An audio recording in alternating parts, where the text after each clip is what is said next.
ഞാൻ അദ്ദേഹത്തിനോട് പറഞ്ഞു, അത് നോക്കാം, പലപ്പോഴും സമയമില്ല. ജീവിതം അതിന്റെ രണ്ടറ്റം കൂട്ടിമുട്ടിക്കുവാൻ മനുഷ്യരൊക്കെ വ്യഗ്രതയോടെ അവരുടെ തലങ്ങളിൽ പ്രവർത്തിച്ചുകൊണ്ടിരിക്കുന്നു. എന്നാൽ കേട്ട മറുപടി വാക്ക് എന്നെ കുറെ നാളുകൾക്ക് ശേഷം ഇരുത്തി ചിന്തിപ്പിക്കുവാനിടയായി. ആമേൻ. നാം കണ്ടിട്ടുണ്ട്, റോഡുകളൊക്കെയും ചില സന്ദർഭങ്ങളിൽ അത് പൊളിച്ചു പണിയുമ്പോൾ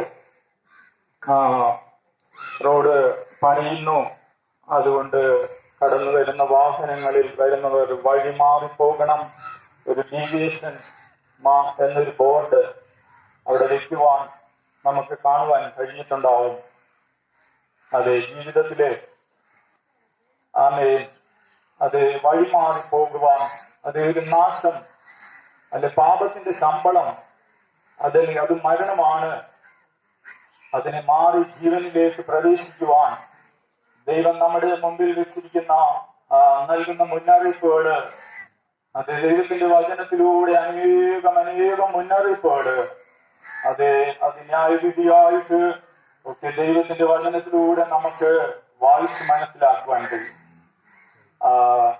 അത് മുന്നറിയിപ്പുകളെ അവഗണിച്ച് പോകാതിരുന്നാൽ നമുക്ക് അനുഗ്രഹമായി തീരും. ദൈവം മനുഷ്യന് വാഗ്ദത്തം ചെയ്തിരിക്കുന്നതായ അനുഗ്രഹിക്കപ്പെട്ടതായ അതേ ഭാഗ്യകരമായ അവസ്ഥ, ആ ജീവിതം അതനുഭവിക്കുവാൻ കഴിയാതെ